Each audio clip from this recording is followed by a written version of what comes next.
Wave. Awesome. I got the thumbs up. Welcome, everyone. We're going to get started. Apparently, we're streaming live. So, hello to everyone in the internet world. Okay, so welcome to the Clackamas County Planning Commission. We have a couple of things to do before we roll into our regularly scheduled agenda around short-term rentals. So first, I have the honor of welcoming back Commissioner Stevens. We're excited to have you here tonight. We will obviously do a round of introductions for everyone if you haven't met folks yet later in the afternoon. But one of the things that has changed since you've left is we do a roll call now as a request of the staff. So if folks would go ahead and let me know your presence or absence, that would be appreciated. Commissioner Pasco is present. Commissioner Phillips? Present. Commissioner Drazen is absent. Commissioner Lopes? Present. Commissioner Murphy? Present. Commissioner Peterson is absent. Commissioner Schroedel? Present. Commissioner Stevens? Present. And Commissioner Wilson? Present. Great, excellent. So we always start these hearings off with an opportunity for people. Commissioner Drazen is here. Welcome. We always start these hearings off with an opportunity for the public to comment on items that are not on our agenda. And so if anyone is here that would like to speak to the commission about something other than short-term rentals, you're welcome to come to the table now, and we would welcome your input. Thank you for your time. Thank you. As some of you may know, maybe not know, I filed If I could stop you really quickly and just ask you to let us know your name and okay. whereabouts you live. That was my fault. Yeah, so John Niemeyer, and we live on Clackamas River Drive. Excellent, thank you. So you had a staff decision for a Pepsi-Cola bottling plant on the west end of Capps Road on county-owned property. The county was very anxious to sell that property. The two parts that I want to point out. One is I'm the only person that was on the south side of the river that got noticed, and the only reason that I get noticed is because I have property on Bybee Island, so I come within the 300-foot circle. I think when something's happening on the Clackamas River, that there should be greater notification, and I don't know how to accomplish that. So that's kind of a side note to my real point. So when I got the staff report, I found that it was, well, first of all, a very large building, 250 feet wide by 540 feet, sitting on a bench 60 feet above the river and 40 feet above the river, and then a 40-foot high building, so 80-foot structure from the river.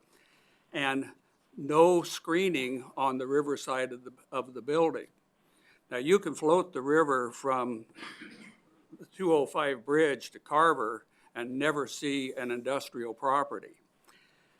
So I came in and started talking to the staff, and the comments was, well, there's nothing we can do about it because the ordinance doesn't have any language in it to protect that. So I live on the south side of the river, and your sections 704, which is the river and stream conservation area, has very, very strong language in it. I virtually can't do anything on my property without going through an environmental review. An example is I changed my cyclone fence to a iron and brick fence, and I got cited and had to go through an environmental assessment, pay $500 and go through an environmental assessment. And this was on the highway 600 feet from the river. So, I mean, there's a lot of teeth in that ordinance. The problem is, the minute that it's inside the inside of Metro or the Portland, I get them mixed up, Portland urban growth boundary, that page is torn out of the ordinance. And there is literally nothing to hang your hat on to get screening of any kind of activity taking place on the north side of the river. So I appealed it, and I spent hours going through the ordinance, finding every little scrap of thing that I could argue in an appeal. And the hearings officer said out front, he says, you realize that even though I may agree with you, I have to follow the letter of the law. And so, as I say, I was pulling things out of the landscape and pulling things out of seismic and all kinds of things to try to get some sort of screening. But the language in the in section 1005, the language has a lot of language about landscaping and screening, but it's all directed towards the streetscape, not to the side or the rear of the property, even though there may be sensitive areas such as the Clackamas River. It would take very little change in the language of the ordinance to put some teeth in it so that you could direct that screening to sensitive areas. So we appealed it. The building was going to be white with a blue stripe. In the negotiations, they agreed to paint it a natural color. And I said, well, that's not enough. It still needs to be some type of evergreen screening. So I started the process of taking it to LUBA. And with that, they came back to the table and said, okay, we're going to move the building back 10 feet from the edge of the embankment, and we're going to put screening on it. And I think that that's been agreed to officially, I think. But my point is I spent a lot of money, a lot of time. I sent out letters to the commissioners. I sent out letters to every agency.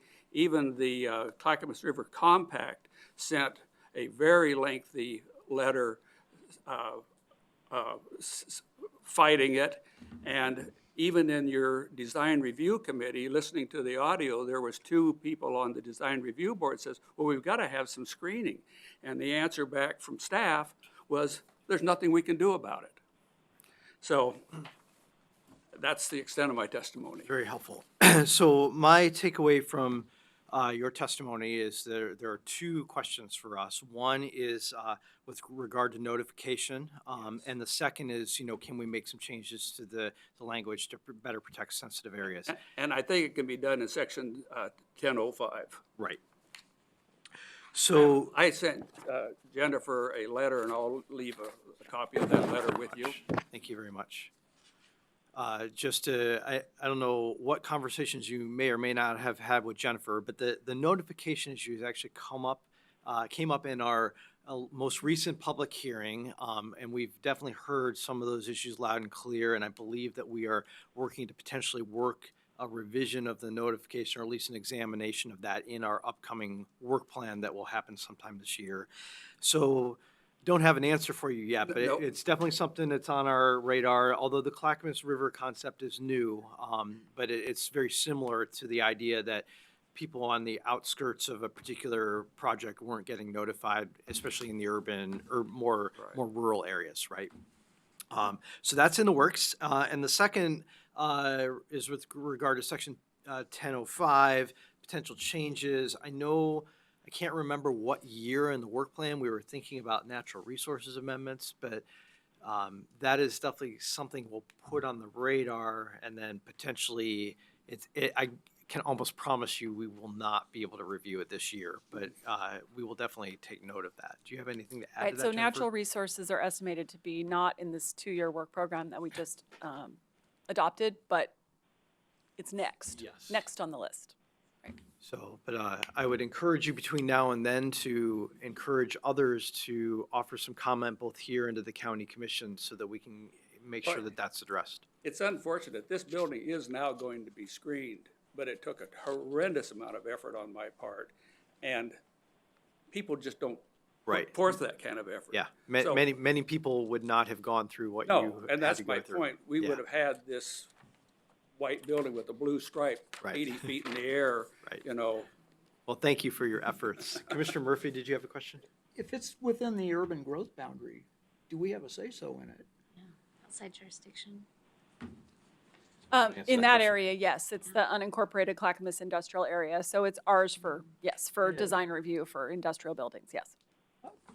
Any of the federal agencies taking a look at this, perhaps help from Clackamas Watershed Council? Well, I say the compact wrote a lengthy letter stating all of those things, the wildlife habitat, actually also that the floodplain actually comes within a few feet of it's built on fill, and the floodplain comes up against that fill. So they had some serious issues on that as well.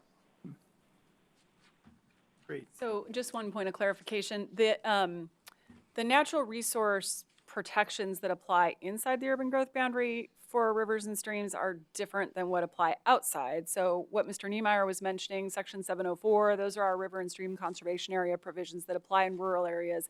Inside the urban growth boundary, we have the metro regulations for habitat conservation areas and water quality resource areas. So it isn't that there aren't protections inside the urban area.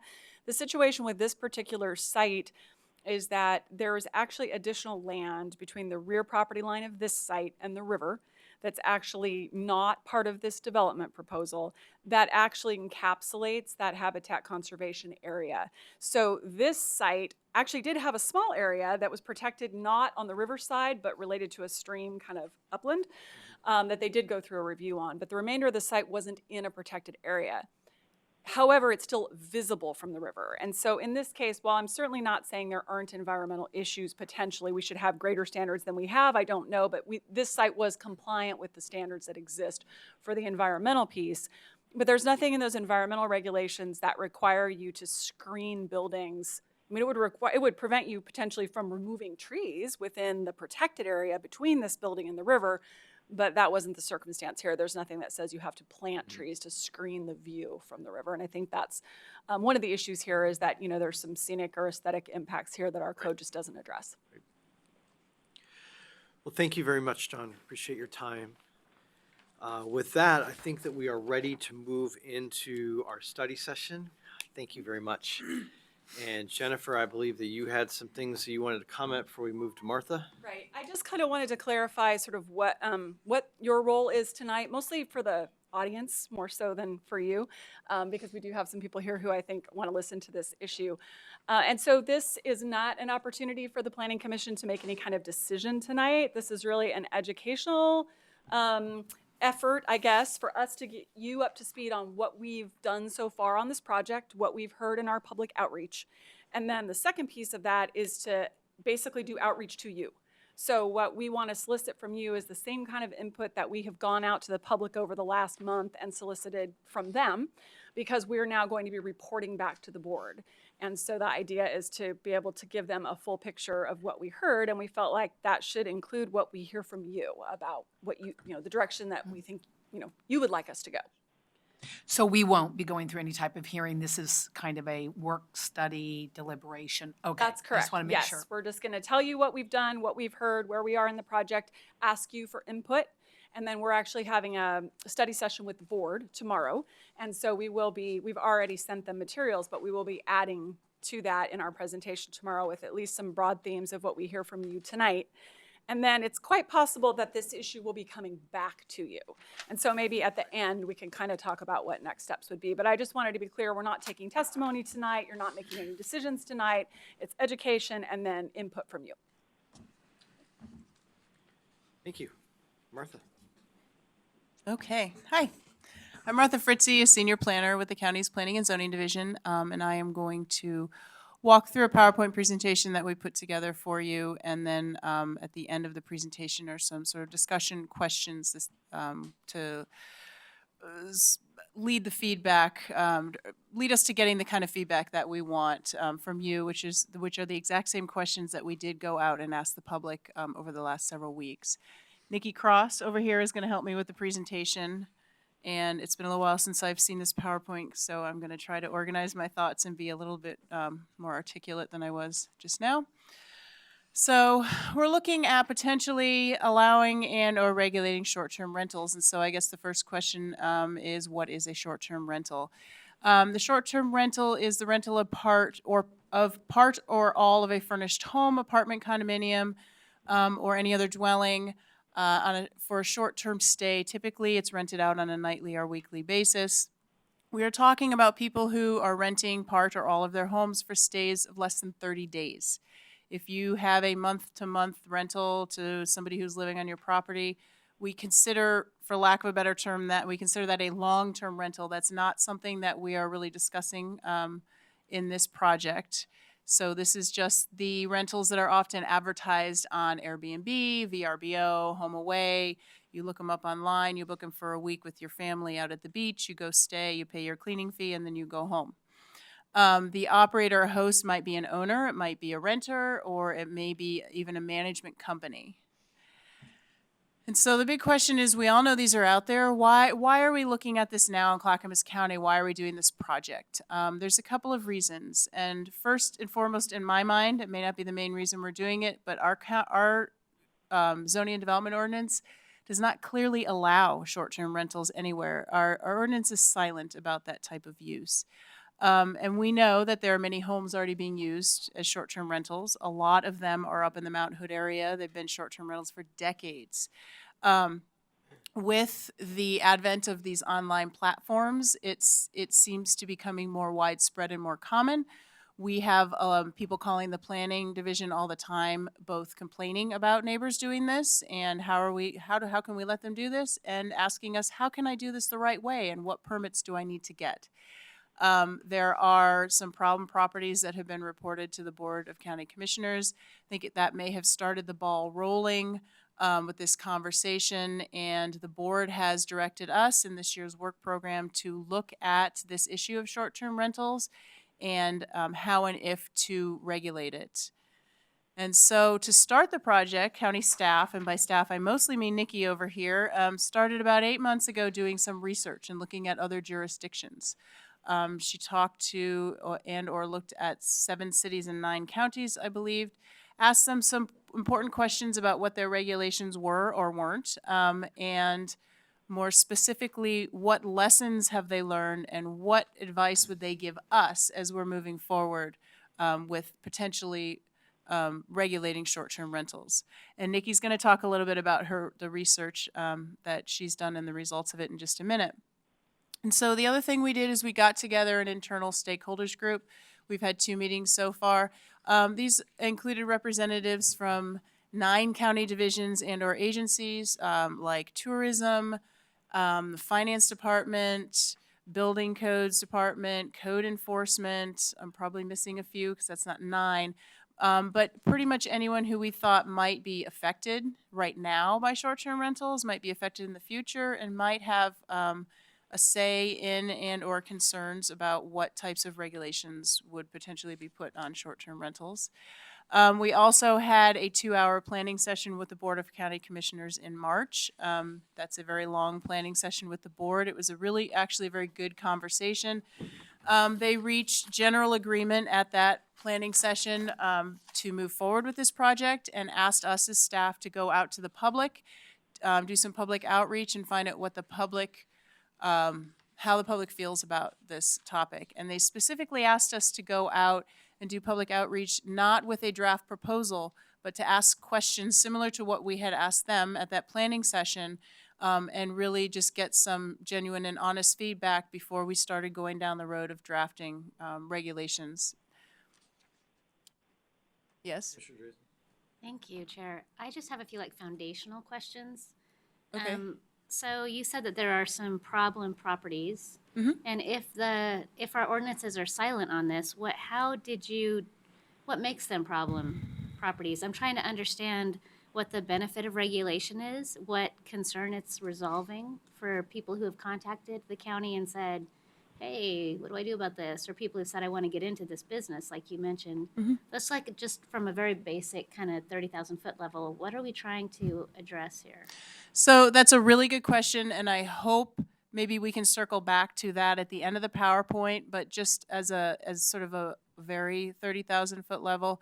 By problem properties, I mean properties who neighbors are complaining about loud parties, late nights, fires in the fire pits during no burn seasons, cars parked up and down the road blocking access for emergency vehicles, those kinds of things, which are problems anyway, regardless of what our zoning code would say about short-term rentals.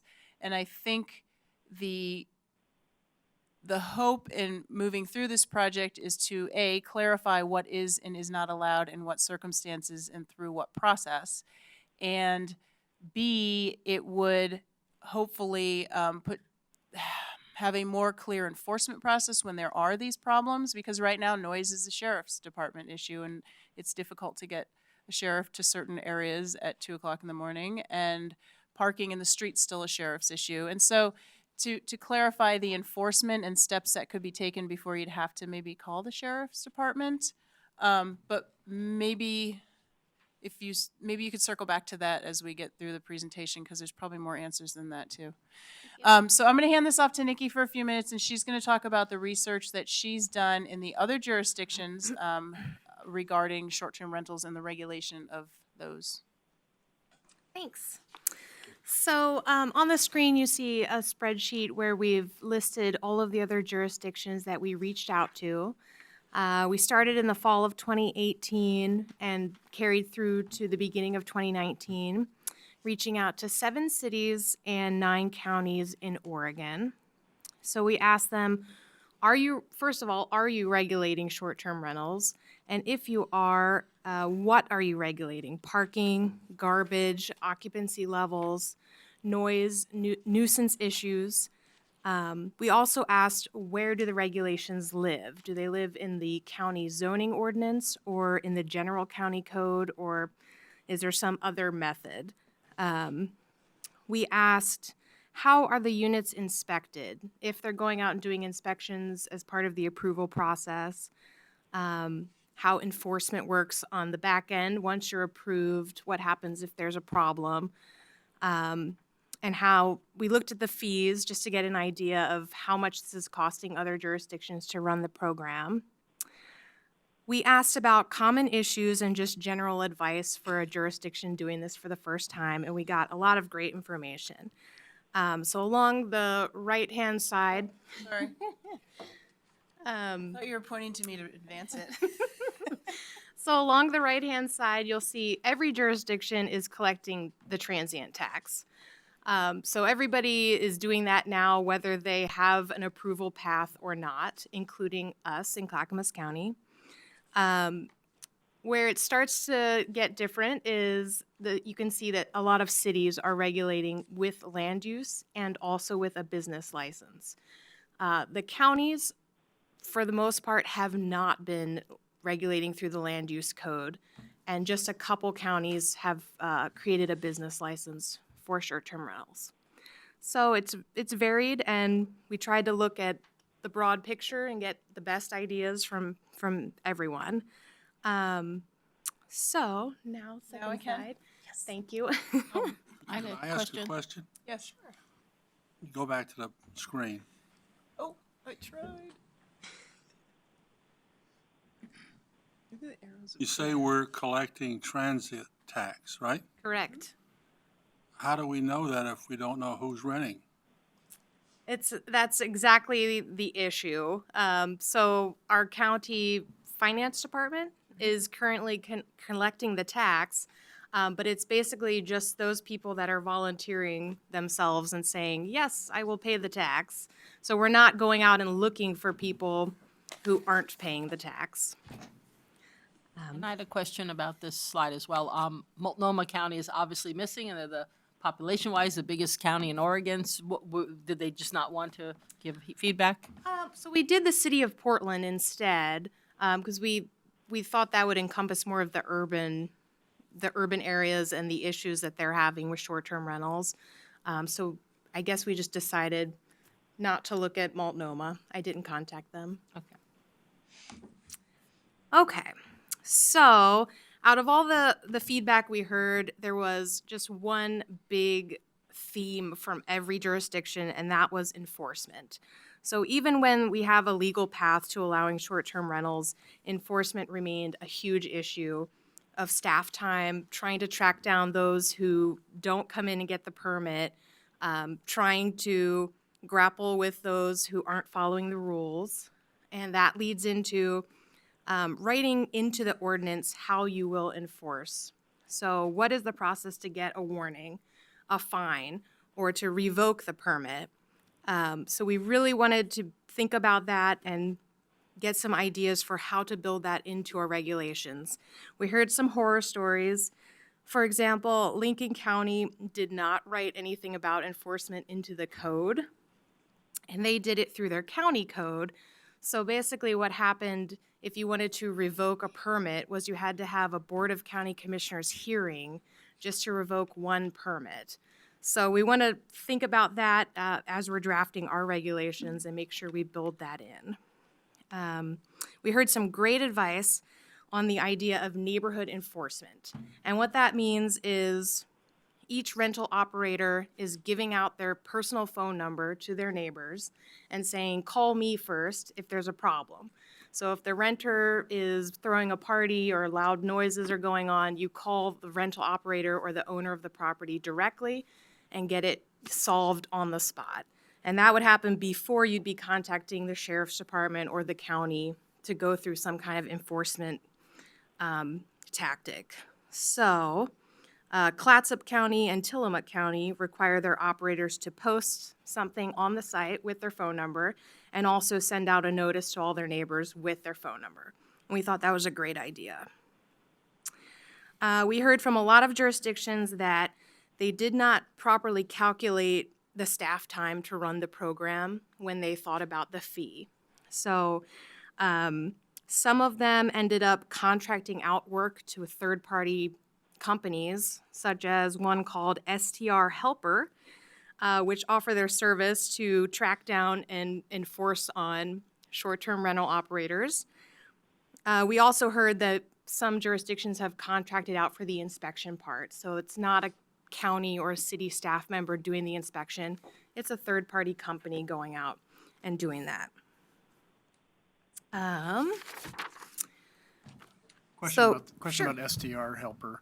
Is it a percentage of the? It's more like a contract, and you're just buying their service for maybe a year-long contract, and then they're just kind of running the program for you.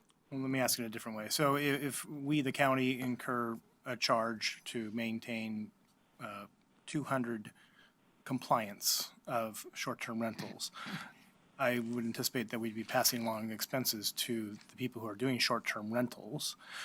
So is it get tied back to a percentage of revenue, basically an additional tax to the short-term rental to be able to pay for the fees that the county will incur? So I'm going to jump in here. I think that's an important question. As we're moving through this, I think that we need to think about the cost, because if there is a permit associated with short-term rentals, the board has, I assume it's the board has, and the directors have decided that this needs to be a self-sustaining program. It needs to, whatever the fee is for a permit, needs to cover administration and enforcement. And the cost of that is going to vary widely depending on how much regulation is put on them, what they look like, what inspections look like, if you're hiring a third party to do those kinds of things. And so it's something, yeah, I think that would be wrapped into the cost somehow. I just don't think that we can say specifically it's a percentage of the cost or what that fee is. But it's something I think that's really important to keep in mind as you're thinking about potentially crafting regulations is that the more complicated it gets, the more expensive it might get, and there maybe is some balance there. Is there anywhere else in our code where you guys have ongoing, continuous enforcement obligations after you've issued a permit for something?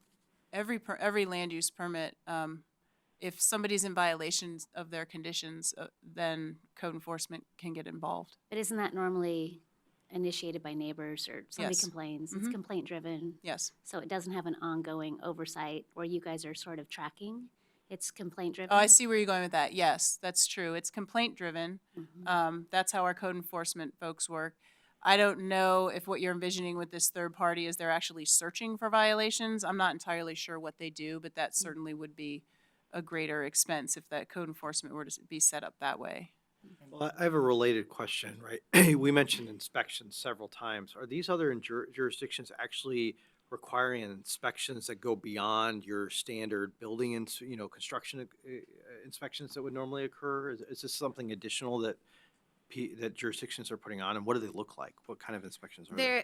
There's a range. So there's anywhere from a $100 inspection to a $500 inspection, and the level of what they're looking at can be just a basic fire safety. There's fire detectors, there's carbon monoxide, there's a safe ingress, egress from each room, to more complicated, in-depth looking at the actual how the building was approved. And And are you seeing that in the rural counties as well as the cities, or is it mostly in the cities? Do you have a mostly the sense? Yeah, cities.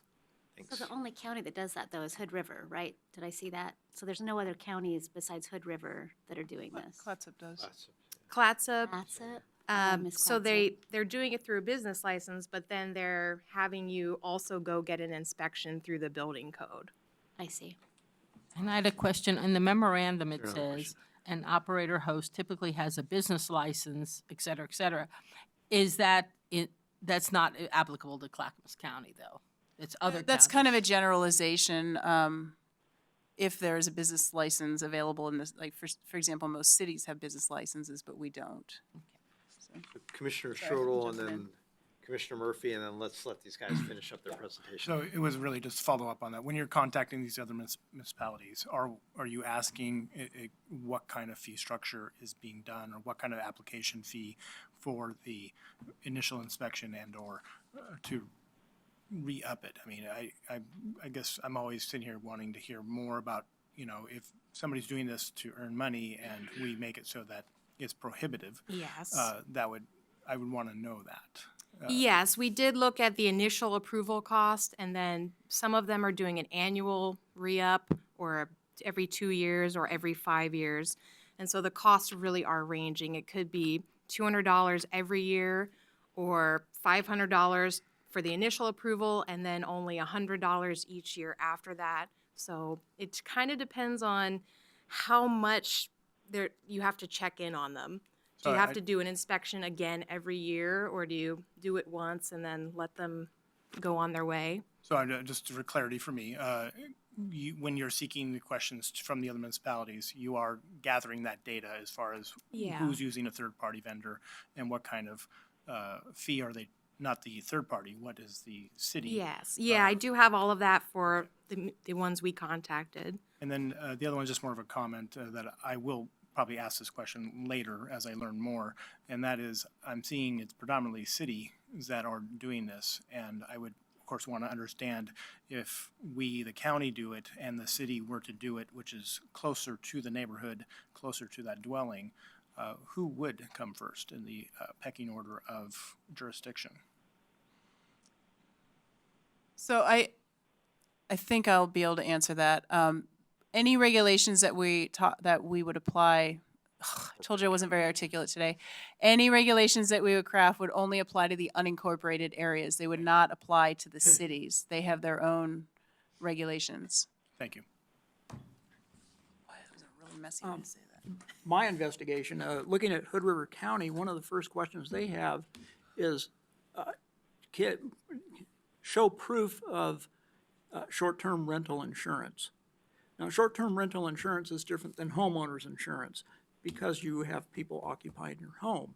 So, and they have requirements that would cover some of these codes that we are talking about that would have to be in place to have a short-term rental. And I thought that was a very good idea, that if you, to actually obtain a permit, you have to have short-term rental insurance. And that rental insurance policy would cover an inspection, make sure you had a fire inspection, your septic tank was inspected, to make sure it wasn't overflowing. You provided a plot plan that provided parking according to how many bedrooms, the actual type or occupancy of the home would be based on how many bedrooms plus two. And I thought that was a pretty fair description of a great starting point. That is a good idea. Yeah. Is it okay to move on? Feel free. Yeah, thank you. So where we left off was talking about the more regulations, the higher the cost. So for an example of that is the city of Bend. They didn't want entire neighborhoods to become all short-term rentals. So they made a rule that there has to be 250 feet between one short-term rental and the next. So basically, it's kind of like every other house on the block instead of every house. But what that required was the staff time to maintain a GIS database to keep track of every single short-term rental. Is it active right now? Are they inactive? And it just kind of created a lot of staff time to keep track of that. So something to think about as we think about how much regulation we want. Some resort towns like Bend and Lincoln City have had success using a zoning-based or an area-based regulation where there are certain areas that are basically exempt. So they have resort areas that were designed as rental condos, and they just decided not to regulate them. That's what they were built for, so they're just allowed to go ahead and rent all year long. We came up with this idea of legacy properties, which we heard a lot about. If your regulations allow one short-term rental to transfer to the next owner, what happens is it starts carrying with the property and increasing the property value, which was driving up all of the housing costs in an area. So we wanted to think about, do we want this to transfer from one owner to the next, or do they have to come back in and start over with a new permit? Another issue that came up was the non-conforming use or grandfathered short-term rental. So the jurisdictions that went through the land use code are subject to non-conforming uses. So if you had a rental before the land use code was written, you're grandfathered in, and that could create a lot of short-term rentals that then maybe don't meet our new regulations. So that was one reason we looked at the business permit option instead of the land use ordinance or zoning ordinance. Would short-term rentals actually be grandfathered in when we don't have actually anything in the code to allow them in the first place? It's an interesting both lean legal forward. question. All cards on the table, I think we don't know. Yeah. And that's one of my concerns. Because our Right. code is silent, we don't know whether they're allowed or they're not allowed. Right. I can tell you that for at least the last 3 years or so, it has been our position that they are not. But we could be wrong. And so that's kind of, it really makes this a difficult conversation to have, because it's hard to tell people we're restricting you more than you're restricted now. Well, maybe not. Maybe we're letting you do something you can't do now. Right. We're not sure. And so, yeah, that is another argument, I think, for treating these as business regulations, because of just that whole can of worms, and that essentially we could make a relatively minor change to the zoning code to specify that this is an allowed use, but then regulate it somewhere else like you would. We have other business regulations in the county code, and it is, for whatever reason, kind of a different category than if you treat it as a land use regulation. So. And one final point, and then I'm finished. We learned from the other jurisdictions that they had very contentious public outreach process. So you've got people on both sides that want it, people that don't want it. the hotel industry that wants to see other people taxed for doing the same business, people that say, it's my property, I can do what I want. So just all of those different opinions coming together in these meetings. Getting that advice was really great and helped us shape how we were going to do our public outreach, which brings it back to Martha. That's a great segue because I can kind of talk about the bullet that I skipped on the last slide, so, which is the public outreach program. So we, as I mentioned, the Board of County Commissioners asked us to go out and talk to the public. We scheduled 7 public meetings and plus 1 special appearance. And they were hosted generally by the CPOs and the Hamlet. The county did host a meeting here in this room, and largely because we decided, because the Mount Hood area is really our resort area, and we know there's a lot of short-term rentals up there, and we also thought we knew that probably a lot of the property owners up there don't live up there, wouldn't necessarily be tied into the community planning organization.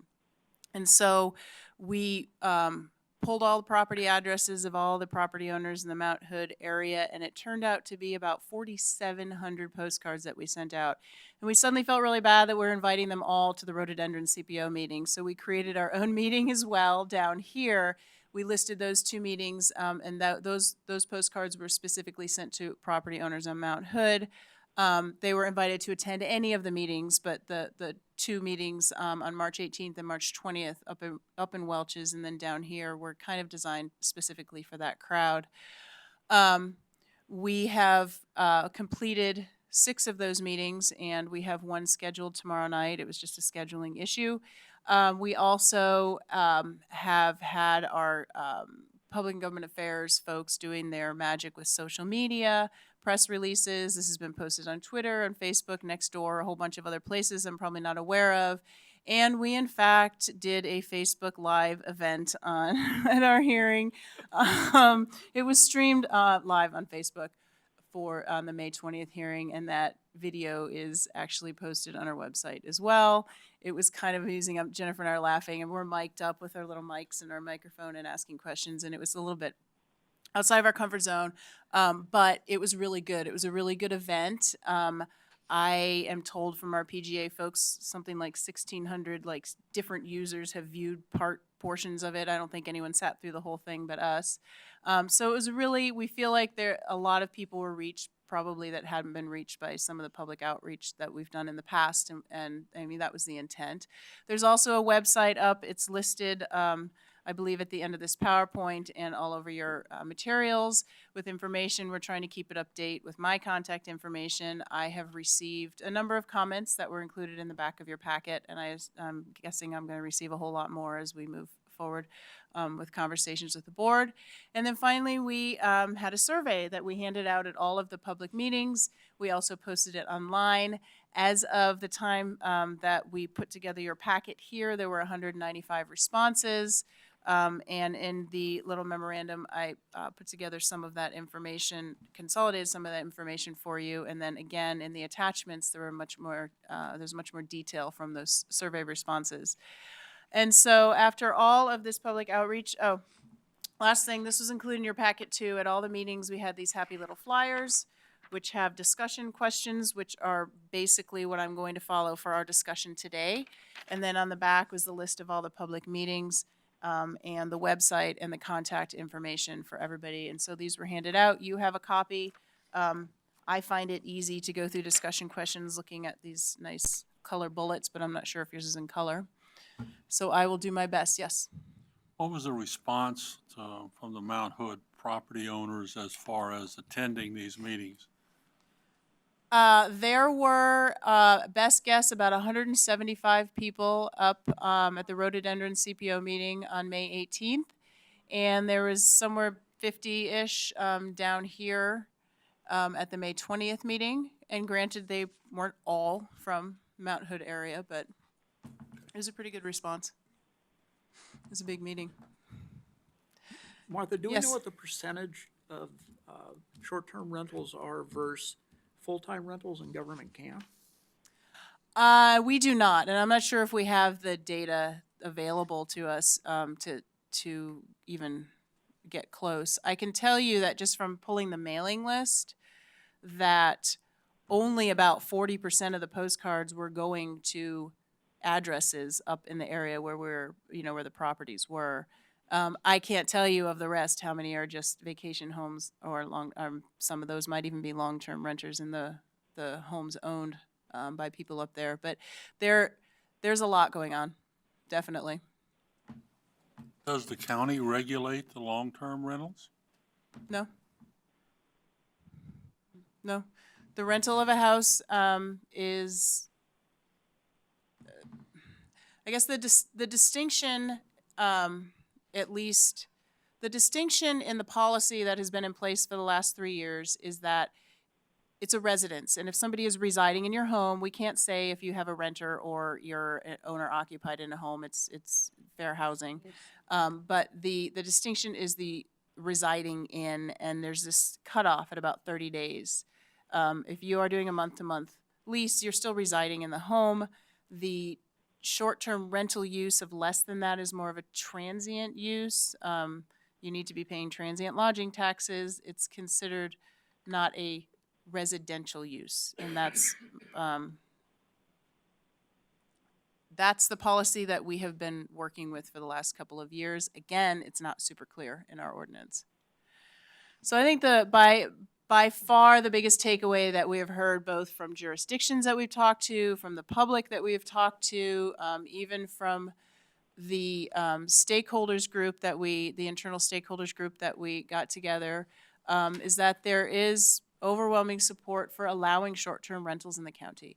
And so this is a summary of only of the survey questions of the 195 surveys that were submitted to us, and about 3/4 of people said, when answering the question of what areas do you think short-term or vacation rental properties should be allowed, the answer was everywhere in unincorporated Clackamas County. And so that's a question I want to, when we're done with this presentation, the question that I want to open up for you to discuss. I mean, some other options are nowhere. Only in the Mount Hood area, knowing that's a little bit different area in the county because it's really a resort area. There's also potentially a distinction between urban, like our urban unincorporated areas versus rural. There's lots of options on the table. And so we're definitely looking for your opinions on that question. A lot of basically going and combing through all the comments and attending these public meetings, sort of 5 big themes came out from the feedback, and the first one being enforcement. And Nikki talked a little bit about enforcement. I think enforcement is a very big issue, a very big concern. We heard everything from you need super strict rules and lots of enforcement to you can't enforce the rules you have on the books right now. Why are you thinking about writing more regulations that you are not going to be able to enforce? And lots of opinions in between. Enforcement is definitely something that needs to be thought about seriously, as if we move forward crafting regulations, how we are going to enforce those. And we do have some really good examples to look to. And not everything can be done through our code enforcement folks. Our code enforcement folks don't work at midnight up on the mountain on a Saturday night. So there have been some creative solutions and fines, and the idea of notifying neighbors and posting contact information and all of those kinds of things will certainly need to be considered. The economic impact, one thing that I found really interesting that I had thought a little bit about, but we heard a lot about, was really the economic impact of allowing short-term rentals. We heard from people who, retirees who can stay in their homes because they need because they have the extra income for the short-term rentals. There are certainly advantages to having them in areas that don't have traditional hotels and motels. It increases tourism in areas and gives families in particular a different kind of option that might be more affordable for them to stay in to vacation somewhere. And it supports local businesses in these areas, restaurants and stores and things like that. And so there's definitely an economic impact. I suppose some people could argue, certainly from an affordable housing standpoint, that there could be potentially a negative impact to some people because there is some concern that allowing short-term rentals in some areas may take may make housing more expensive or take some affordable housing out of the housing stock for long-term residents.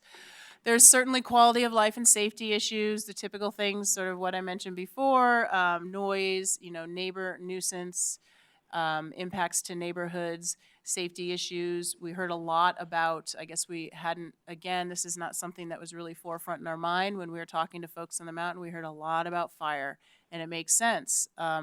And there are some serious and legitimate concerns about fire associated with short-term rentals, and there may or may not be ways to address that with regulations. And the other big topic we heard was fees and taxes. There was certainly a big concern when we went out to the public that we were talking about a new tax and raising taxes. And we tried to reiterate and reassure folks that we're not changing the transient room tax. That's already there. Anyone who runs a hotel, motel, a short-term rental, any other sort of lodging establishment should be paying transient lodging or transient room taxes anyway, already. There's no proposal to change that, change the percentage or anything like that. There would potentially, if we move forward with a permitting process, be a fee associated with it, and that's something that would need to be fleshed out once we know sort of what the regulations would look like and how much it would cost to administer the program. And then finally, there was a lot of concern in the various areas about property rights and government overreach, and we heard, I have a right to use my property this way. Again, about the enforcement issue that things are not being enforced right now, and so this we heard from several people, they thought that maybe this is a solution in search of a problem, and that was the prevailing sentiment at one or two of the meetings that we had. I mean, I didn't go to all of them, and Jennifer didn't go to all of the various meetings, but we had meetings on the mountain, a couple in rural areas, a couple in urban areas, and I think it's safe to say at every single meeting, the sentiment and the issues were a little bit different. And it was really interesting, and they aligned a little bit with sort of what area we were in the county, and I think that I only bring it up because it's important to keep in mind that there are different areas, and if we're trying to do a one-size-fits-all kind of thing, it's going to have to really consider the needs of all of the different areas and how it would fit in to both suburban, rural, and just the resort area. So now we're getting to the questions. The very first question that we asked both the public and on the survey, which I guess was the public also, is where should short-term rentals be allowed, if at all? It could be allowed everywhere in any dwelling type. That would be by far the easiest regulations for us to write in the zoning code at a staff level. They could be allowed in the Mount Hood area only. They could be allowed everywhere with different regulations in the Mount Hood area only. They could be allowed only in detached single family or other various dwelling types. I guess I'm just going to stop here and maybe try to frame the discussion right now on this topic and this question, unless you have other questions. I'm just moving on into my...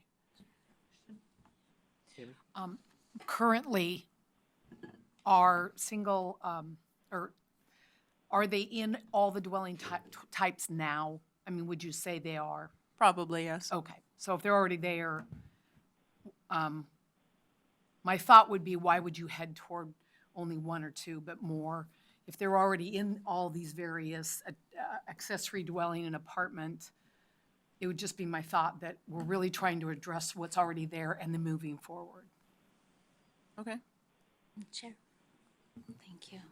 So I still haven't heard a concern that we're trying to resolve. Like, I've been listening, and I understand that we're currently silent on this issue, and that might be the concern, is that we're silent. But I think that if our code is silent, then it means our code is permissive. And everything you've described so far sounds like there is enforcement that exists for this sort of thing already, police or, whatever is currently required in these areas. People are still sleeping in a house, so the use of the land is still the same. So if it's transient, it becomes the question to me of whether or not it has become a business, and then it's a business regulation, and that seems like such a clear and straightforward path. You get a business permit, and then you have some requirements for how that business operates.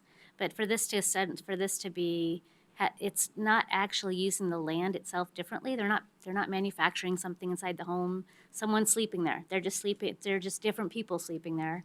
There might be different numbers of people sleeping there. And to me, this just seems like a business question. It just does not feel like it's a land use question. Now, I have property in Lincoln City. It happens to be in the part of town that has rentals. We don't live there full time. We don't rent our place. It's our place. And I bet that there's some people on the mountain that have something similar, and some of them might rent. But I know from experience that what happens in our neighborhood is that we're notified if one of our neighbors wants to turn one of their houses into a rental. And we're told what's going on. There's an opportunity for public comment. But that particular part of town, they're allowed to have short-term rentals there. And I think that, it's a city. They're regulating it, as a city. But it's a business regulation as well. And I just, so far, as we've been talking about this, as far as how the land is used, it's still a home. People are still sleeping there. But now they're making money on that instead of it just being their private residence. So to me, that just sounds like a business issue. So just for what it's worth. Government camp is different, Yeah. what I can tell. Totally different. From living there, the whole economy is based on these short-term rentals. These businesses that are within the town would not survive unless they had these businesses or this type of business going on. You could not afford to build a home or buy a home in government camp and live there unless you owned an actual business in government camp that made money off these short-term rentals. So I think the rules would have to be a little different for government camp unless they have their own. They are an incorporated city, from what I understand. So, no, they did not incorporate. Village. No, it's an unincorporated It's community. still unincorporated, okay, so. I don't know what all this hubbub is over a government camp. Boring is about to get the Sasquatch Museum. We actually already have it. So, we're the new upcoming short-term rental place. I'm telling you, in Clackamas County. Chair, do you want to be regulated differently? That's a plug for your city. Other comments, questions for Martha? Is there more to the presentation that we're gonna Right, get? that Well, was I my just have question. some other discussion questions. I mean, you don't have to limit it to that necessarily. I just have found often it's easier to try to limit it to one topic at a time, but we certainly don't have to. And if I could just make a comment to Commissioner Drazen, I think I hear what you're saying. And I think that through the conversations that we have had with the Board of County Commissioners, we all seem to be marching down the same path and on the same page of making this, if we're going to write any regulations, to making it a business regulation, because that does make more sense for a number of reasons.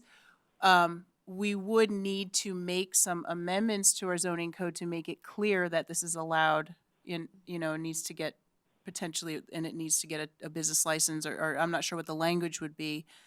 Because generally the way our zoning code is written is that if something is not specifically allowed in the zoning, it's sort of it's opposite.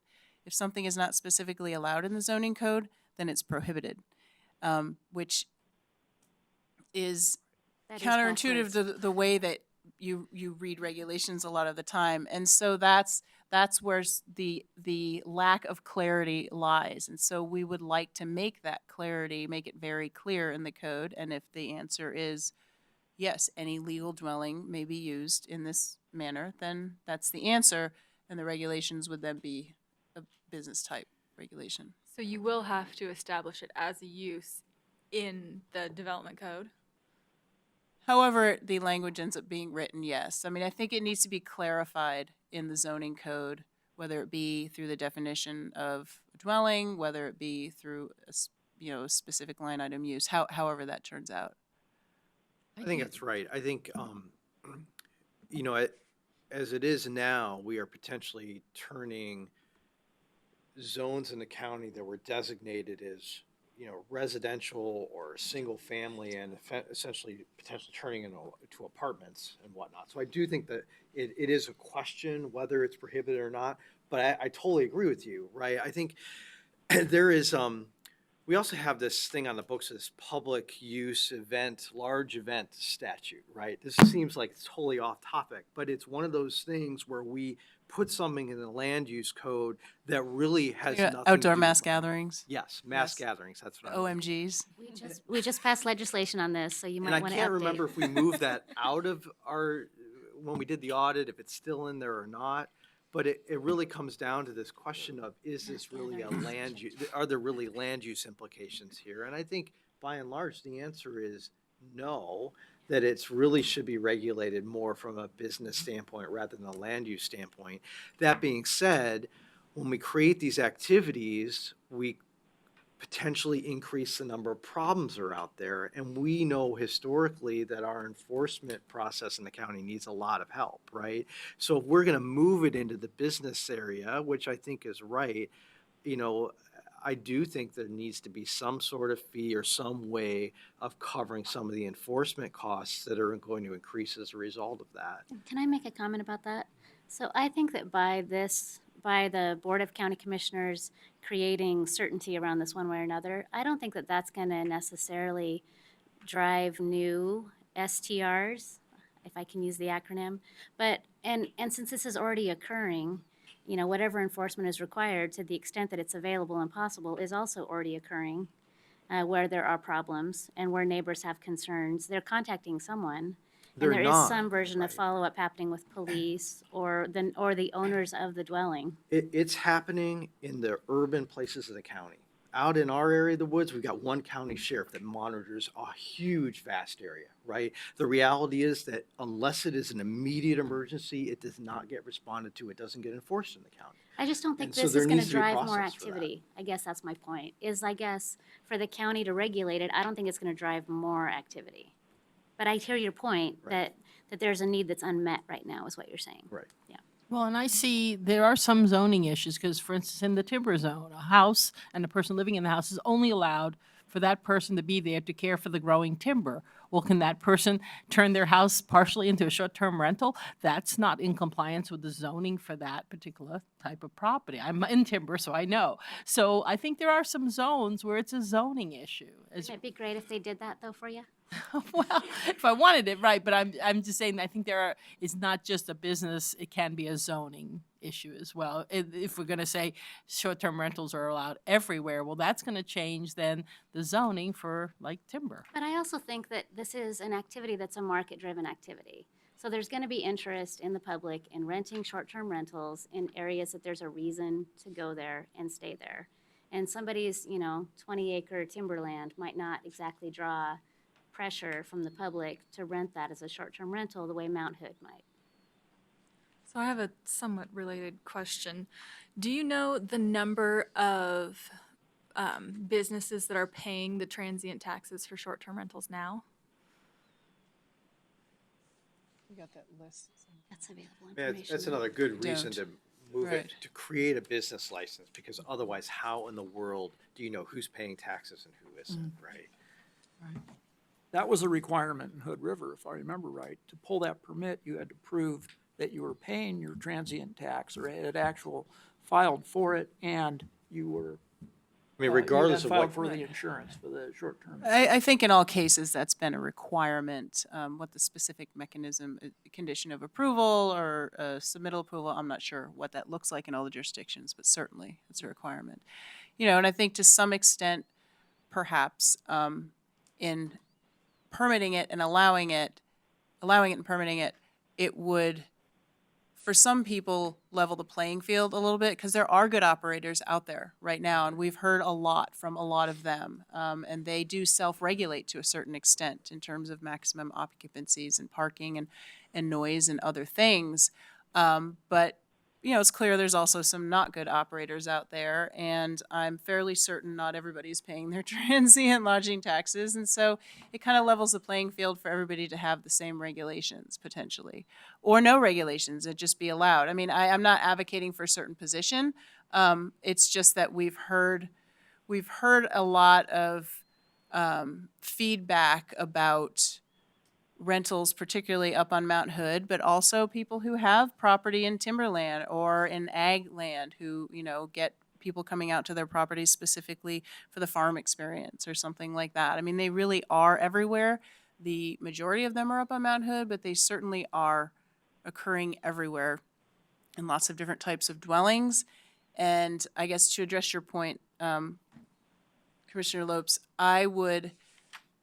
we would certainly, if we were going to write into the zoning code to allow short-term rentals in every legal dwelling, there would certainly be caveats. I mean, obviously, we couldn't allow it in, a temporary dwelling for care, or there are certain, dwellings that are approved only for farm help that wouldn't be allowed. I mean, there's certain rules. I'm getting down into the nitty-gritty, which I didn't really want to in my presentation, but there would be considerations for zoning and the way specific conditions under which certain dwellings have been allowed on properties. Mr. Murphy?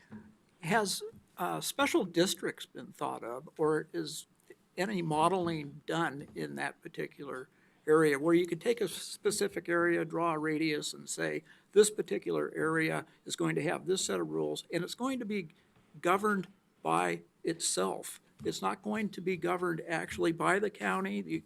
Maybe the CPO would oversee it, but it's going to elect officers to actually run it. It's going to collect a fee so it can self-govern and patrol. Just an idea. Not that I'm aware of, like a local improvement district kind of model, Exactly. but I'm not aware of anything that's been done like that for a use type issue. I don't know.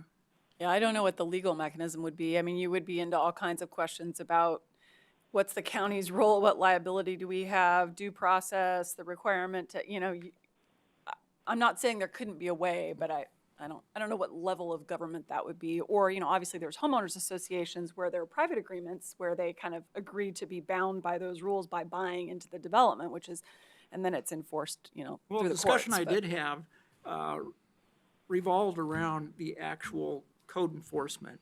I guess it's possible in Clackamas County to form a special district to increase your sheriff patrol.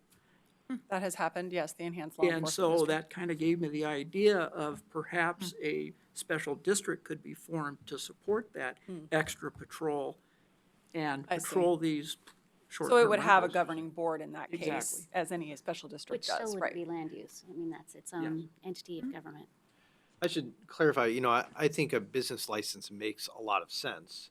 That doesn't mean that a business license has to be overly expensive or that the regulation needs to be extreme, right? I think that there's value in having some sort of tracking system for the county so that we know what's out there.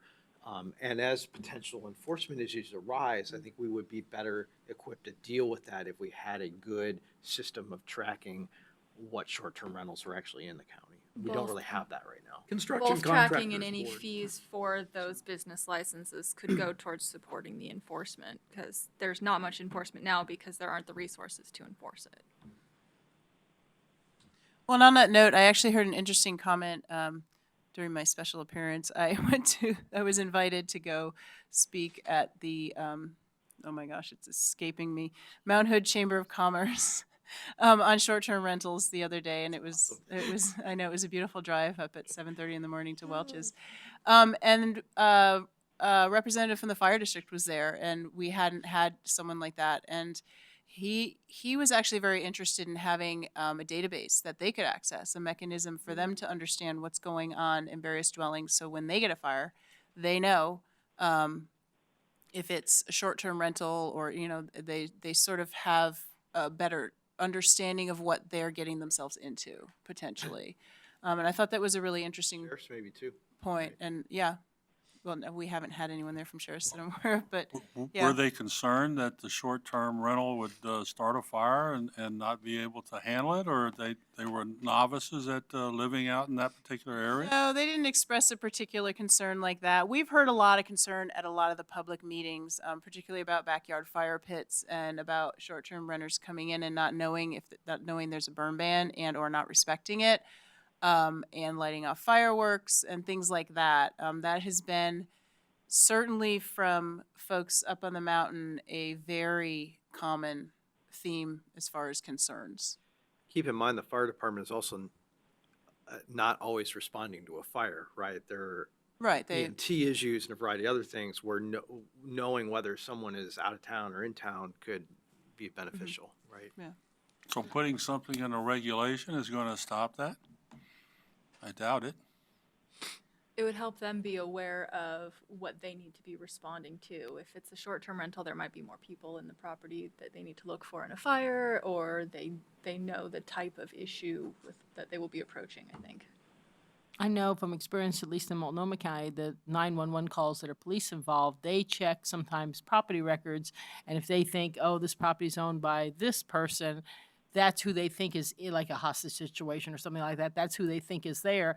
Then they arrive and it's totally different. Like maybe it's a short-term rental and it's not at all the owner living there. So there are some emergency 911 kind of tie-in issues.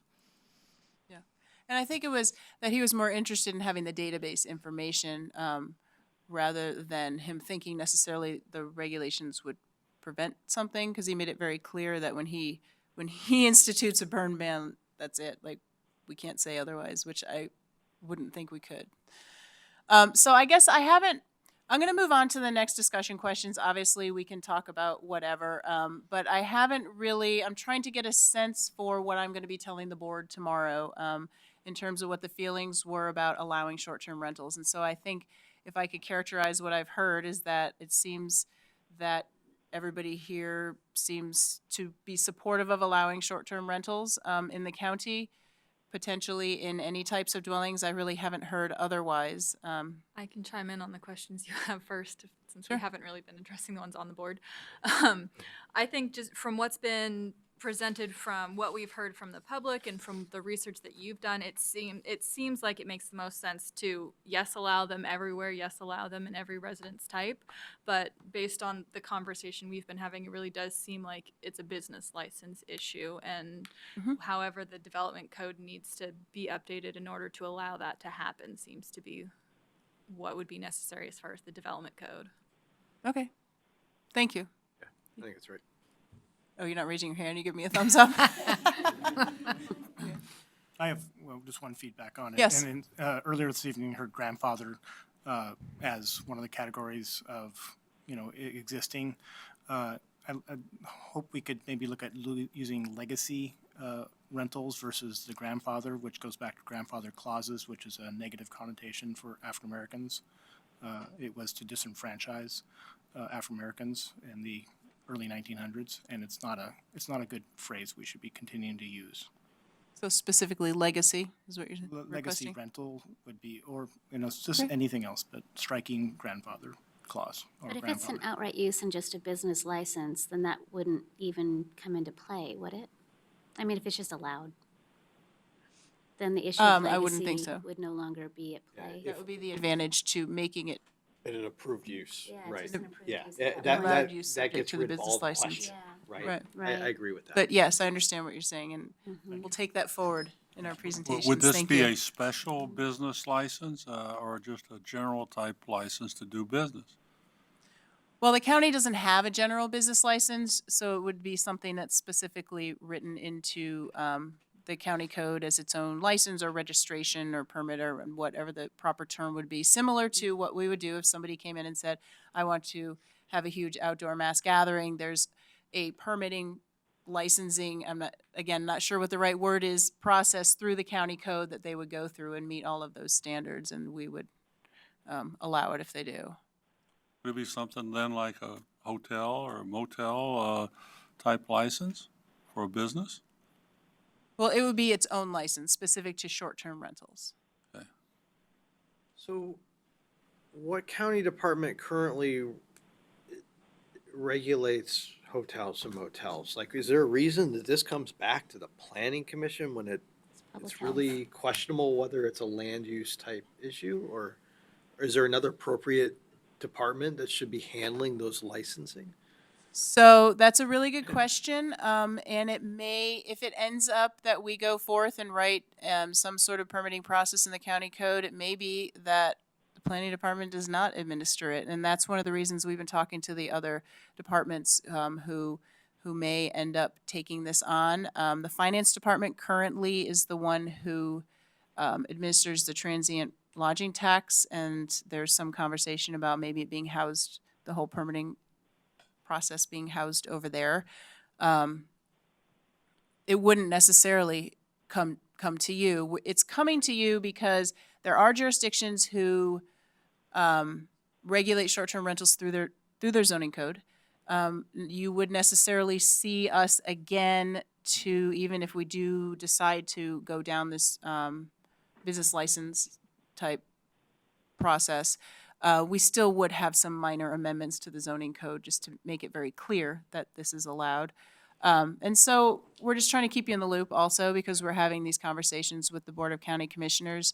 And I think the feeling was they value your input. They want to hear what you have to say. And we wanted to sort of bring you up to speed about what's going on in this project and where we are before we show up potentially in August with, hey, we're making this little change to our zoning code. And we're not making all these other changes here, they're over there. I mean, just so you sort of know Right. what the program is moving forward. And I'm with Commissioner Drazan, like, at the end of the day, you know, there's some questions about what is currently allowed and what might be allowed, but the reality is we're not changing the actual use of the property. Maybe there's some additional usage here and there, but the reality is it's not that different, and that just raises the question of why this is really a land, why whether this really is a land use issue or not, and I don't think it is. Okay. You know, another model to consider would be like the Construction Contractors Board, but that's state-run, where you have to where you're required to prove insurance, you're required to prove a bond, and you have to, update your license every 2 years. And if there's complaints, then you can go to litigation of some sort, an arbitrator or something like that, which might not be a bad model to look at for this as far as a business license type. Just a brainstorm. Moving on? Did you want me to move on? Yeah, Okay. that's feel free. So I'm going to move on to the second question, which is a little more about the nitty gritty of what specific elements do you think that the county should consider regulating? And again, we understand that you think the regulations should be housed through the permitting process in, the business licensing or whatever that ends up being in the county code. That's fine, but what items do you think are necessary to write into those regulations, if any at all? We asked the public this, of course. The specific items that were listed on the survey and that were listed in the flyer that we talked a little bit about, that really rose to the top of the things that we learned in doing our outreach to our research to other counties and cities are garbage, requiring a covered receptacle and demonstration of garbage service, maximum occupancy numbers. There's a number of ways to do this. Typically there are some sort of, number 2-3 persons per bedroom, sometimes with a few extras. There's no magic number that we have found, but most jurisdictions who regulate short-term rentals have a maximum occupancy number, and I think the feeling is that it sort of helps with this overcrowding issue that's we hear complaints about sometimes, may or may not. Some jurisdictions also regulate maximum days or nights probably rented annually. I think that that is administratively a little bit more difficult, but it's certainly some things that other jurisdictions are doing. Regulations for requiring off-street parking. Again, a number of spaces off-street that are available and or spaces per bedroom. There's a number of ways to do it. Noise and nuisance.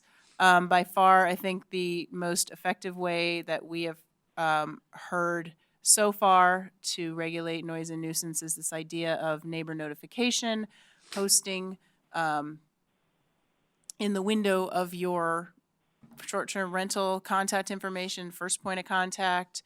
If there are problems, the person who you are going to call before you call the county sheriff, unless obviously it's a 911 issue. And then building and fire safety, and I added including fire pits on there because we heard a lot about that up on the mountain.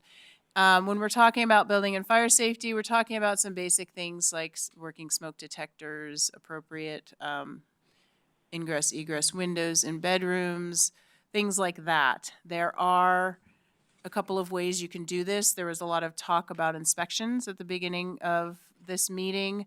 I think that I kind of wish that Cheryl Bell, our previous deputy building official, was that her title, was in the room, because she's very articulate about what our building inspectors can and cannot do. And it is my understanding, based on conversations with her, that our current building codes inspectors cannot go out and inspect without it being tied to a specific, building permit type thing. And so if we were to create an inspection process, it would require the creation of an entirely new program with entirely different inspectors.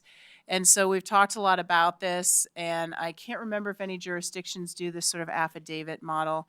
The building department does affidavits, and we sort of, in a way, do in planning department, demonstrating that you have these certain things and signing an affidavit that you do, and using that sort of a model rather than the full-blown inspection model, which could get very expensive. Again, there's probably pros and cons about both of those, but there are multiple ways to do it, I think, that may be more or less effective and more or less expensive. I haven't heard a whole lot of other elements. I would have listed them up there. Your answer could be nothing. We heard that from a lot of people as we went out to the public, is no, that just allow it and don't regulate it and move on. And that's a perfectly legitimate answer also. And my last little slide is this happy little graph that's hard to see. These are the results from the 195 surveys that we have received so far. It's pretty even, regulate and don't regulate. For most of these topics, the one exception being maximum number of days or nights per year seems to be overwhelmingly, the answer is don't regulate that. Just allow it with some of maybe or maybe not some of these other regulations. I think, is that the last one? Entities that you researched, how many of them just had business license requirement? Just a business license. That was that was 2 counties out of all of them. Okay. Now, all those items on that previous slide there could be incorporated into a business license as part of getting that license, right? Yes. I have a couple questions. Home occupancy, right? Don't we have a limit on the number of trips or something currently? Does anyone happen to remember what that is? And I'm wondering whether there's an equivalence there. I mean, I obviously with all of these things, there are obviously people in the county who want regulation. There are people who don't, right? Our job is to find a balance in the middle that protects as many people as possible, right? And whenever you do something like this, you presumably open up issues for adjacent landowners. And probably one of the biggest ones is all of a sudden lots more people down their roads and more people hanging out at night, that type of thing. And that makes me wonder whether we might want to try and tie it back somehow to this number of trips and some of the other standards we have in other areas that may or may not work. I'll just throw that out there. Are you referring to the home occupation Home standards? occupation, yes. And there are Thanks. trip limits on those. And there's also a maximum, you can have, the way a family is defined in our ordinance for the purposes of a single-family dwelling is up to 15 people, related or unrelated. And so we sort of have a maximum occupancy in our code anyway. Is that tied back to the fair housing law? Is the 2+1? The per bed- 15? the per bedroom kind I of thing? honestly don't know where that came from. I believe it was intended to be fair housing compliance, but it's not. I've never heard that there is an exact number. In fact, we looked into this recently, but there was some case law that things that hadn't passed muster, and I think the decision at the time, this was before my time, was 15 will be Heard that safe as well. if we pick that and not be at risk of. I mean, rather than trying to create new regulations, right? I think maybe the goal should be to clarify what regulations are currently there that exist, that these properties in theory should already be complying to. because in theory, we've gone through this road and we've created these standards elsewhere in the code that are supposedly protecting the public, and they would just need to be applied as they otherwise would to a short-term rental. I kind of think the difference here, though, is that this is an industry, like, people are on vacation.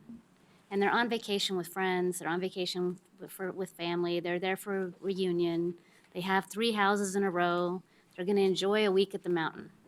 I mean, to say that you can only go back and forth from the house 2 times to go to the mountain and ski and come back, and it just seems a little bit like unnecessary. I mean, there are whole communities that are based on this idea that people are there for recreation and to enjoy themselves. Right, and so they And go. that supports the economy. And so, And my point was not to figure out how to limit trips on vacationers, right? I think Right. the goal would then be that the renter would then organize their number of nights that are available, variety of other things that would be done in a way that would comply with the overall scope of the county, right? I think the onus should not be on those visiting. The onus should be on the renter to comply with the county regulations and to create their system so that that would happen. Does that make any sense? no, it does make sense, I guess, that I'm just putting in my own voice for trying to figure out how to not squash what people are doing right now with their properties if it's working, and how to kind of rein in the stuff that isn't working and really identify what isn't working and just go after that kind of stuff. And so for me, that's like, of course you have to have garbage service. Like, disgusting to have people come into your communities and not have garbage service. Come on. And like, some of this stuff seems pretty self-evident to me, but I would just suggest that some of the other stuff that's day-to-day for people that use the property every single day might not directly correlate to what we're talking about right now for short-term rentals. So And many of these I just want to issues, narrow. many of these issues go on with full-time rental Yeah. or full-time occupancies also. Right, Right.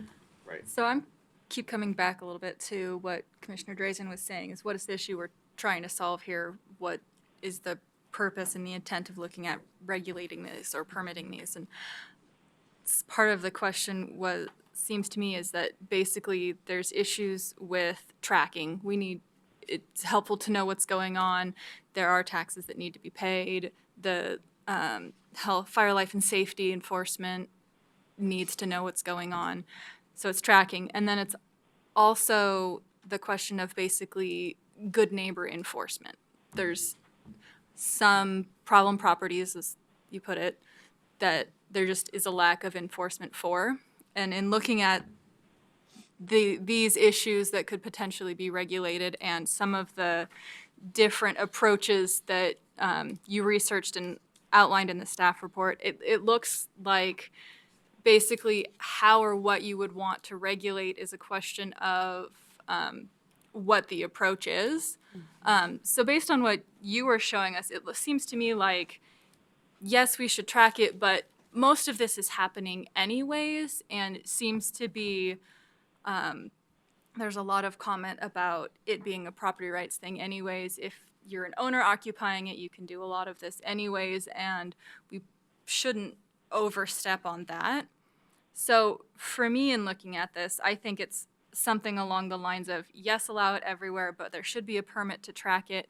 And then to address these kinds of questions, it should be something like the self-reporting affidavit in the application permit process, business license permit, whatever it ends up being, of, you need to have garbage service, I have sufficient parking for the number of rooms I'm renting. Basic, yes, it can serve the needs of the number of people that will be there. And then something like a good neighbor policy. I will post in my unit. Here's a copy of what I will post in my unit. Here's when the fire ban is in effect. Please be respectful of the neighbors and have, the noise ordinance says here's quiet hours, that type of thing. So basically something that tracks it for the county and has some good neighbor policies, and then maybe even something like when the permit is issued, they need to send a letter out to you know, the immediate neighbors or that block or something that says, hey, I have a permit for a short-term rental. Here's my phone number. If there's a problem, I've posted X, Y, and Z in the unit so they know quiet hours are this and fire ban is this, that kind of thing. I like the idea too, if you have a property that you know is managed by a management company, to require that that sign be out front. Like just that there's a sign on the property saying, you know, it's a Vacasa or whatever they're called. But for anybody that plans to rent their place out for more than a certain amount of the year, like that's their plan, they're using a management company or something. I think it's good for the neighbors to have some signage so they know who to contact if they don't get the letter, or if things change. At least it becomes clear for police and fire and everybody else that it's a vacation rental. Clarifying question, does the county know how many bedrooms the houses inside the county have on most parts? I mean, I imagine there's some. The tax assessor does have that information. Can I swear it's 100% accurate No, every no, time? but But I it is think- something they have, I think it yes. would be close, because my concern also would be just the safety. I mean, if somebody's being creative and adds 4 more bedrooms that does not have egress and has the safety that is needed for keeping those short-term safe, I would say that would be an interest that I would have to say the maximum occupancy would be met based on building permit, which was finalized for occupancy. If we go down the path of the business license, will there be a full process of public hearings and public input? No, there would not be. Do you mean for an applicant to get a permit or for the language? For the language. Oh, for the I'm language sorry. requirements? I thought you meant for the permit. Not for each permit. No, I Right. mean for the language. Yes, but not Because- here. So if it's business license, the code amendment that Martha mentioned would come to you like any other zoning code amendment. And then the actual adoption in the county code, they do first and second reading of an ordinance. And yes, there's the ability to go and testify before the board. Okay, yeah, just based on all the comments, if you read through all this, you know, there's a lot of people who've been impacted negatively as well, and I would just want them to have a voice in the process. Yes, sorry, I thought you meant on each permit. No, if it's not land use, there won't be that kind of, yeah. Right. So I will add a second to Commissioner Phillips' approach, which I think makes a lot of sense.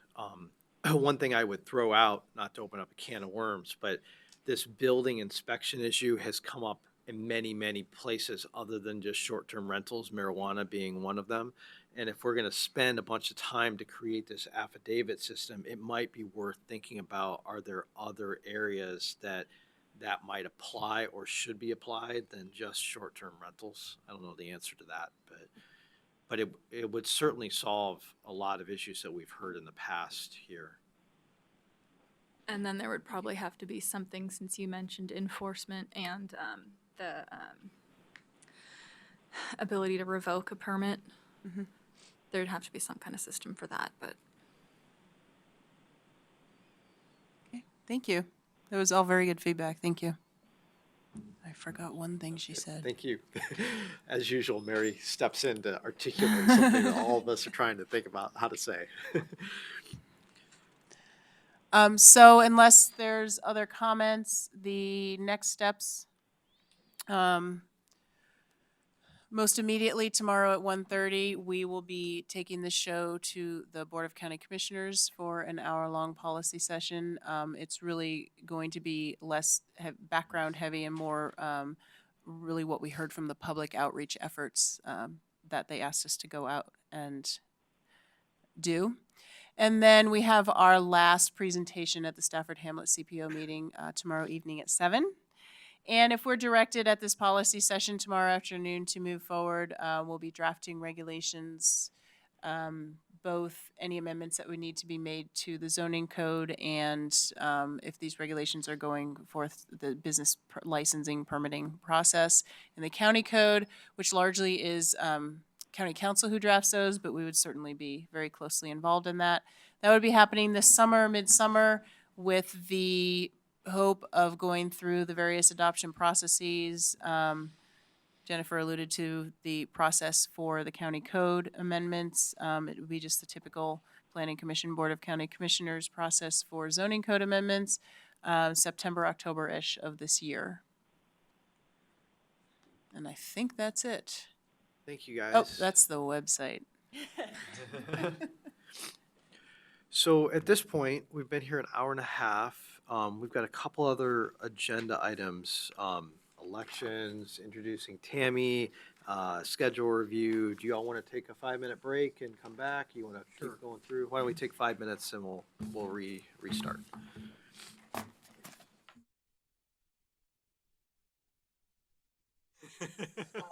There we go. I got the thumbs up.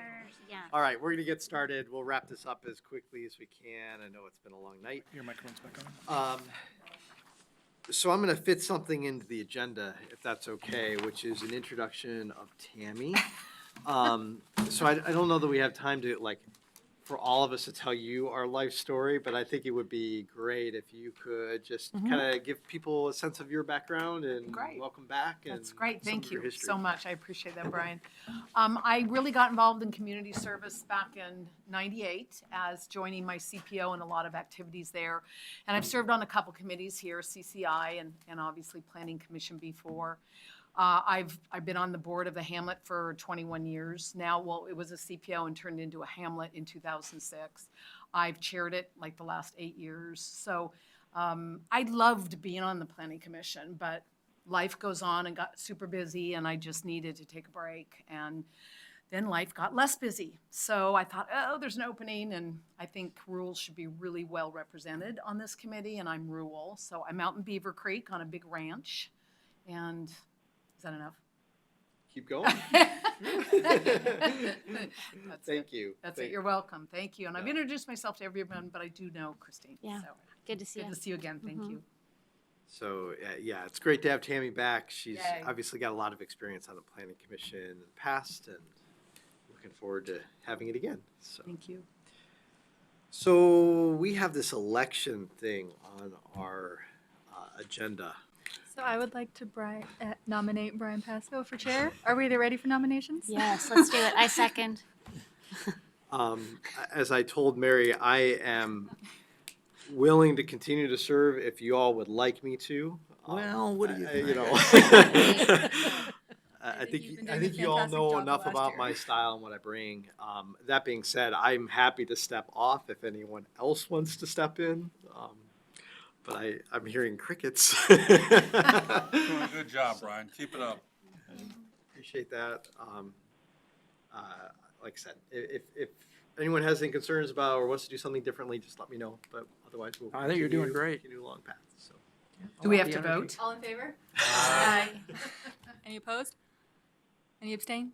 Great. Okay, thank you, Brian. I'll get back to running the Oh, meeting. there we go. We do have this matter of a vice chair.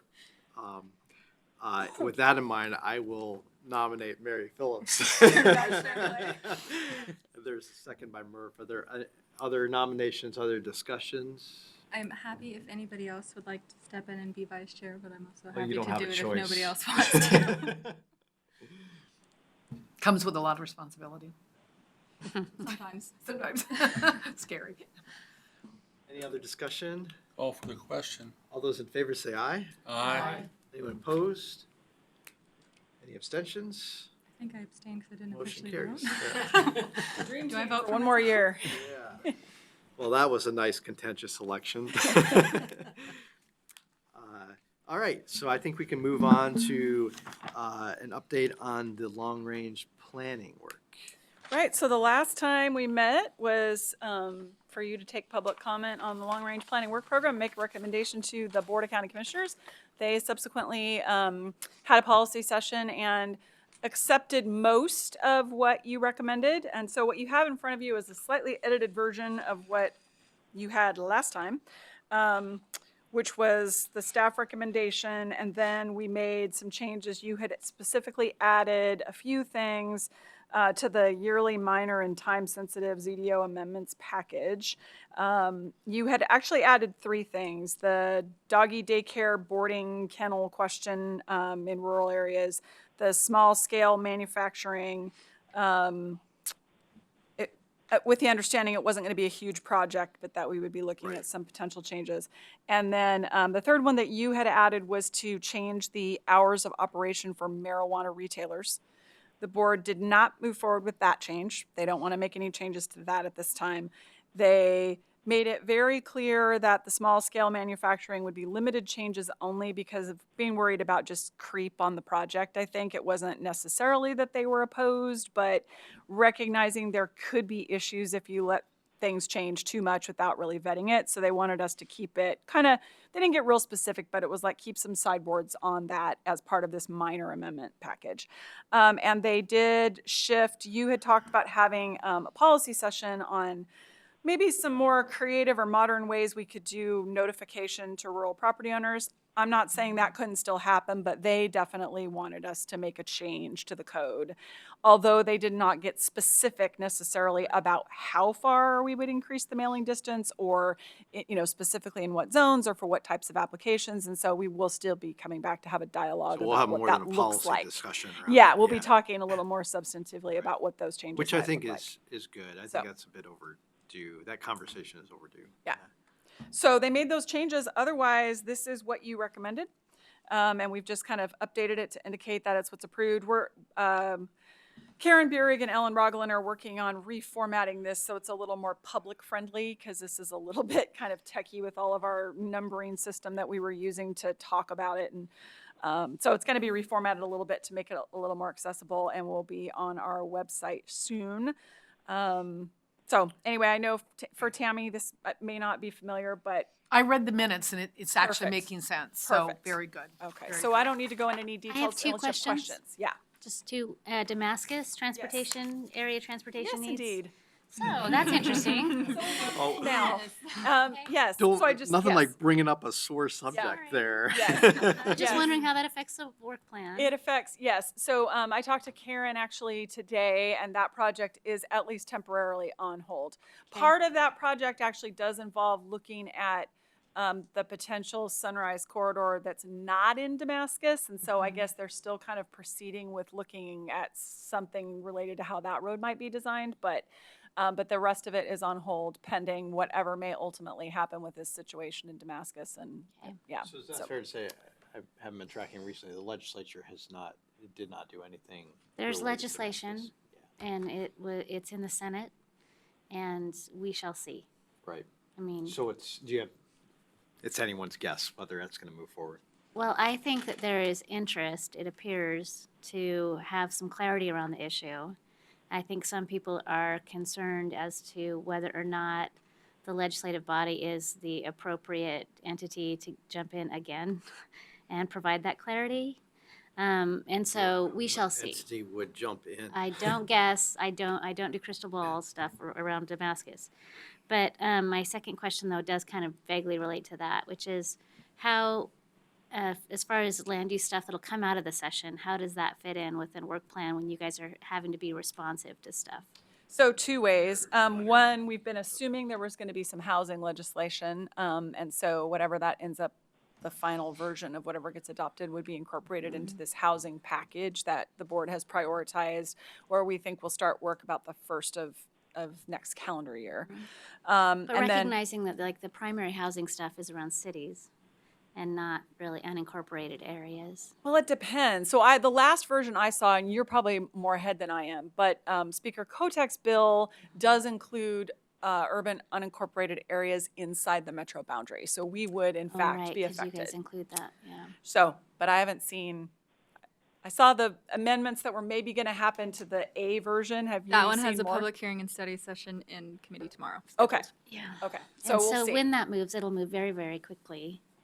So, anyway. Yeah, so we have a compliance period that gives us plenty of time. If it's adopted in more or less its present form, we'll have time to comply. And so that would actually work pretty well with the timing that we have for this housing package.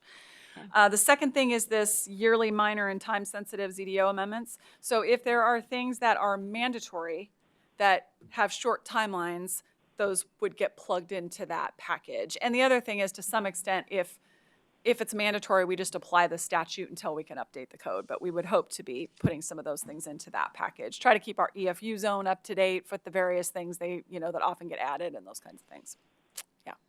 Can I ask one last one? Go ahead. I have one too. Awesome. So I was curious about the one that actually is in my little neck of the woods, though, is Aren't Road Goal exception. Yes. The process for that, so that'll happen prior to any pursuit of funding. It can, yes. Okay. Yes, and there was a goal exception already done. Yeah, that's what I thought. And apparently, and again, I'm not the transportation planner, so I should be careful how much I pretend to know. They've decided and I'm not sure who, City of Canby, anyway, that maybe there's a better alignment than what the goal exception was done for previously. And so I think right now there's something in flux related to the city staff, maybe city manager changing or something. So Karen was telling me it's a little bit in their court until they kind of They decide get they it want to organized. proceed. But yes, we could move forward with a goal exception even without funding being in place. Thank you. So my question is sort of related to this. Mary and I had a conversation with Commissioner Savis and Bernard earlier, many months ago, and we Yes. talked about a potential retreat kind of coming out of the discussion. I was wondering if you had heard any more about that, or should we follow up? It was kind of in Jim's camp. So I heard that they had made the board staff aware that they had committed to doing that. And that's about as much as I know at this point. I think the idea was after the budget process was done, after the legislature had Yeah. adjourned. So we're kind of I mean, we had definitely talked about fall. getting to that or period. late. Yeah, I can't really Yeah. imagine it. Definitely at least after June in the Yeah. legislative session and Right. time to digest that. So. Right. So there's nothing scheduled yet, but it is on the radar. That's what I Yes. wanted to know. Can you bring me up to date on this T28 fee in lieu of sidewalk review? I'm kind of lost. What was that about? So the county code or the zoning code currently has a process for certain types of transportation improvements that are required, that instead of the developer actually building, say they're required to do a sidewalk and they've got 200 feet of frontage and there's no sidewalk anywhere around, and we would be making them put in this segment of sidewalk that doesn't go anywhere. The theory is, well, if we just collect a fee instead of what they would spend to build the sidewalk and then put that into a fund and then actually build a complete sidewalk at some key location. So it permits that. It's at the developer's option. If they want to build their own sidewalk, they can do that. But some cases they see the wisdom in that. And so it's just a look at that to see whether there's some sort of technicalities about it that maybe need to be fixed. And so that's what it is. Other questions? Are there any updates on the Clackamas to Columbia corridor project yet, or is it still just getting started? I am not aware of anything. That doesn't mean there isn't, but I don't have any information about that. Okay. I'll just jump back. I assumed that the marijuana issue was just simply the county commission not wanting to deal with marijuana ever again. I think that's part of it. Yeah. Yes. I mean, I think and maybe just as in a general sense, as a body, and I'm not speaking individually for every one of them, but kind of generally, they're probably skeptical about the benefits of legalization and have had a lot of concerns about enforcement concerns, complaints, bad actors, oversupply, all of those things. And so I think just sort of generally, They're just fatigued by the They're whole thing. fatigued, Yeah, yes. I I get think it. so. I do think that there's an equity issue between now our unincorporated businesses and Right. businesses in the city, which I think is unfortunate. But I understand why they don't want to jump into it again. So. Any other questions? Otherwise, I think we have some minutes to approve. I had a question. If you're not at that particular meeting, do you always abstain from voting on the minutes? You weren't there. I think the answer is that there's nothing that prevents you from voting on the minutes, but normally the custom is if you weren't there, you don't have any basis to know whether it's right or wrong, so people will abstain. But as a commissioner, I think you are entitled to vote if you want to for any reason. Okay. Is that an accurate answer? So there you go. I don't remember if the bylaws speaks to that question, but that's don't what's think generally either. happened is people Yeah. abstain because they don't Yes. know. Are there any comments on it? Does anyone have any changes or suggested changes or edits? If not, would anyone like to move approval? I'll move to approve the April 8th, 2019 minutes as drafted by staff. I second. There you go. Any further discussion? All those in favor say aye. Aye. Any abstentions? I guess that's what I should ask abstain. for now. I Thank you, Louise. You have some abstentions down there. 3 of We had us. 3 abstentions. Sorry, Excellent. Louise, Tammy, and, Steve. okay, thanks. And then just a schedule review, both planning commission and county commission, Jennifer? Yes, so the planning commission, you've got your schedule on the back.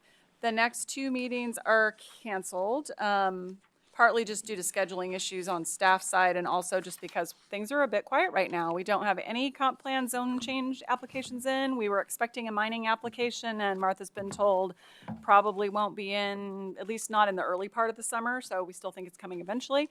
And there just aren't any projects that are really ripe at this point. So the plan is to come to you on July 22nd to give you kind of what we just did on short-term rentals, but for the Park Avenue Station Area Design and Development Standards Project, which has been going on for a number of months and really hasn't been to you yet. And we're about to move from phase 1 of that project to phase 2, assuming that the board gives the green light to that tomorrow.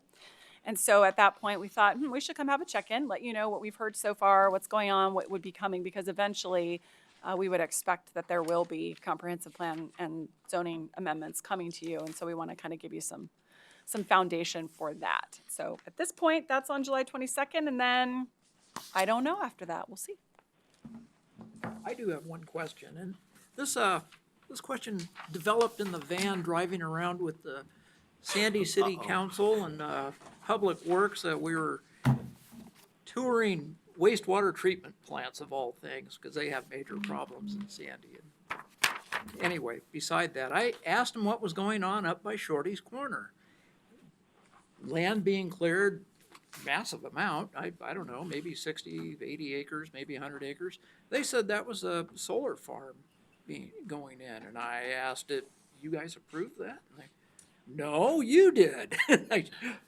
It did come before us. So solar farms are not, they're a land use application that's a specific development application, so they don't come to the planning commission unless there is a goal exception required. That's So right. you did have, and Martha's gone now, but there were a couple that came to you that required a goal exception, and those, I don't know that any of those moved forward. There were some, it was gonna go to Luba and et cetera, and then I think it was kind of put on hold, and there's a couple of them that are still in a pending status. But there are a whole lot of other ones that have gone through just a straight conditional use permit, and the code does allow that in certain zones or on certain soil types. And so that is what you are seeing. We have had a flurry of those approved over the last year or two. And so, yes. Wow. And what is the county's stance on the solar farms in the future? I don't know that the county per se has a stance. I think the board had expressed some concern about about having them on high value farmland. So if it's EFU and it's the best soil, they expressed some concerns. But the state actually recently acted to change the administrative rules. And so it's actually become somewhat more restrictive on high-value farmland than it was previously, I believe. And we can certainly get you think that that's- information yeah, about what, under- acreage limits and some different things depending Yeah, upon. I think that's under consideration.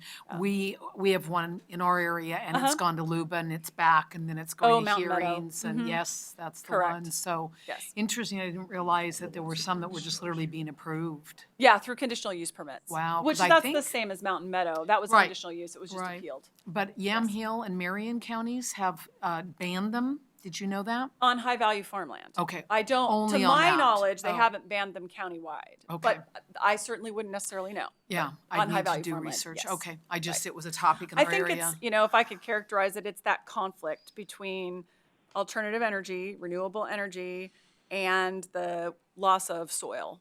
And that's kind of that's what the state's been wrestling with the EFU rules. So. Apparently, we don't wrestle with that when it comes to large-scale marijuana development, though. That's okay.